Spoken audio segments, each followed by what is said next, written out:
નમસ્કાર. દિવસભરના તાજા સમાચારોમાં તમારું સ્વાગત છે. તમારી સાથે હું છું પિનલગીરી ગોસ્વામી. સમાચારો વિસ્તારથી જાણીએ એ પહેલા મહત્વના સમાચારો ઉપર એક નજર. નમસ્કાર મિત્રો, આજની વિડીયોમાં વાત થશે ગુજરાત યુનિવર્સિટીના પ્રોફેસરે કબૂલ કર્યું છે કે સ્વજનોના ખાતામાં પૈસા ટ્રાન્સફર કર્યા છે. ત્યારે આગળ વાત થશે સરખેજ 4 રસ્તા અને નારોલ વચ્ચે 4 બ્રિજનું કામ મેથી શરૂ કરવામાં આવશે.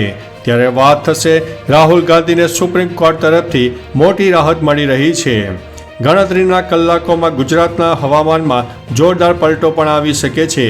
ત્યારે વાત થશે ગુજરાતમાં મહિલાઓને સહાય કેમ નહીં તેવું આપ પાર્ટીએ જણાવ્યું છે. ત્યારે વાત થશે ભુજમાં વિન્ટર ફેસ્ટિવલ 2025નો પ્રારંભ કરવામાં આવ્યો છે.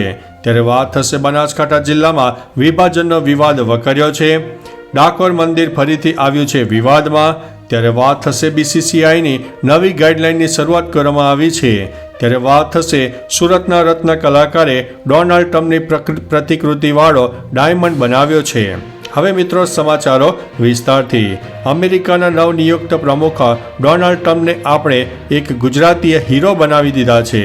કહેવાનો આશય છે કે સુરતની એક અગ્રણી ડાયમંડ કંપનીએ નવનિયુક્ત અમેરિકી પ્રમુખ ડોનાલ્ડ ટ્રમ્પના ચહેરાની પ્રતિકૃતિનો હીરો તૈયાર કર્યો છે અને મળતી જાણકારી મુજબ એ પ્રતિકૃતિ પ્રમુખ ટ્રમ્પને ભેટ આપવામાં આવશે.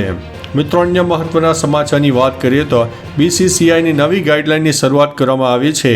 ભારત અને ઇંગ્લેન્ડ વચ્ચેની T20 સિરીઝ પહેલાં BCCIએ બંગાળ ક્રિકેટ એસોસિએશન સહિત અન્ય રાજ્ય ક્રિકેટ બોર્ડ સાથે નવી ગાઈડલાઇન શેર કરી છે. જેમાંથી એક નિયમ કોલકાતામાં લાગુ કરવામાં આવ્યો છે. BCCIનો નિર્દેશ હતો કે કોઈ પણ ખેલાડી માટે અલગ વાહન રહેશે નહીં અને બધા ખેલાડીઓને ટીમ બસમાં મુસાફરી કરવી પડશે. આવી સ્થિતિમાં ટીમના બધા ખેલાડીઓ એક જ બસમાં કોલકાતા પહોંચ્યા છે. મિત્રો, અન્ય મહત્વના સમાચારની વાત કરીએ તો ડાકોર મંદિર ફરીથી વિવાદમાં આવ્યું છે. ડાકોર મંદિર ફરી એકવાર વિવાદનો મુદ્દો બન્યો છે. મંદિરના સેવક વિનોદભાઈએ ટેમ્પલ કમિટીના મેનેજર JP દવે ઉપર ગંભીર આક્ષેપો લગાવ્યા છે. ટેમ્પલ કમિટીના મેનેજર નિવૃત્ત મામલતદાર છે. હાલના મેનેજર JP દવેને મેનેજર પદેથી દૂર કરવા માટે મંદિરના સેવક વિનોદભાઈએ અરજી કરી છે. મેનેજર પદ પરથી જો દૂર કરવામાં નહીં આવે તો ઉપવાસ કરવામાં આવશે. ઉપરાંત વિનોદ સેવકે ચીમકી ઉચ્ચારી છે. મિત્રો, અન્ય મહત્વના સમાચારની વાત કરીએ તો બનાસકાંઠા જિલ્લામાં વિભાજનનો વિવાદ વકર્યો છે. બનાસકાંઠા જિલ્લામાં વિભાજનનો વિવાદ વધુ ચરણસીમાએ પહોંચ્યો છે. અહીં નથી જવો, વાવ થરાદ નથી જવો ના સૂત્રોચ્ચાર સાથે ધાનેરાના ગામે ગામ વિરોધના સૂર ઉઠ્યા છે. જિલ્લા વિભાજનને લઈને ધાનેરામાં જન આક્રોશ મહાસભાનું આયોજન છે. ધાનેરા ઉપરાંત ડેઢા અને ઓડાલમાં વિભાજનનો વિરોધ થઈ રહ્યો છે. જેમાં 21 જાન્યુઆરીના રોજ ધાનેરામાં મહારેલીની ઘોષણાની ચીમકી પણ ઉચ્ચારવામાં આવી છે. મિત્રો, અન્ય મહત્વના સમાચારની વાત કરીએ તો ભુજમાં વિન્ટર ફેસ્ટિવલ 2025નો પ્રારંભ.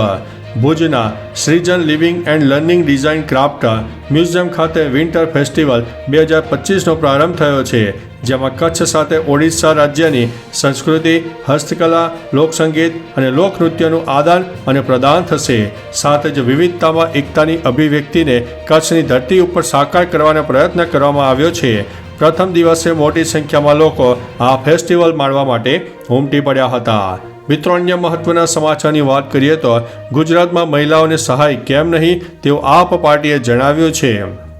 સુરત કલેક્ટર ઓફિસ બહાર ચૂંટણી હોય ત્યાં આપે ગોળ પણ ગુજરાતને તો ખોળ જ ખોળ જેવા લખાણ સાથેના બેનર અને સૂત્રોચ્ચાર પોકારીને આપ કાર્યકર્તાઓએ ભાજપ સામે વિરોધ નોંધાવ્યો હતો. આપ નેતાએ જણાવ્યું છે કે દિલ્હીમાં ચૂંટણી છે તો ભાજપ મહિલાઓને મહિને 2500 રૂપિયા ઉપરાંત પ્રસૂતાને 21,000 રૂપિયા અને વૃદ્ધોને પેન્શન આપવાની વાત કરે છે. જ્યારે ગુજરાતમાં દિલ્હીમાં કહેવાતી એક પણ સુવિધા અહીં નથી મળી. મિત્રો, અન્ય મહત્વના સમાચારની વાત કરીએ તો ગણતરીના કલાકોમાં ગુજરાતના હવામાનમાં જોરદાર પલટો આવ્યો છે. આગાહીકાર અંબાલાલ પટેલે આગાહી કરી છે અને નવી આગાહી કરી છે. જેમાં તેઓએ જણાવ્યું છે કે ઠંડીમાં 2 દિવસ ઘટાડો થશે.